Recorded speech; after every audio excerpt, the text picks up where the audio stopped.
ni ka chu ni za in lo na hian ka in lo a nu ho hing a hian ka thua chola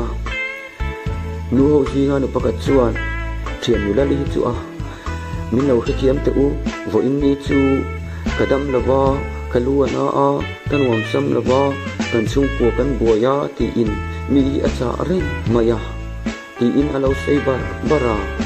chiti chuan an thiam zinga then kat te chuan nui pa in ani te chu dan ve reng alom ti in an nui deuh hu ka chiti chuan sil kiratang ti chuan kalo ngai tha a an tu sei chu ka pha ka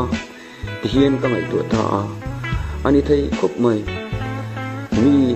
ha takin an thoka chiti chuan lo an mu a mi riat thiam ngai reng maya kan di ten chu in en pia kan nai te nei kan thok lo ani chuan lo po la lo ngam mai la kan thok ani chuan thatakin thokin lo po la mai la chu mi te tan avan thadon e mi riat thiam ngai reng kan hian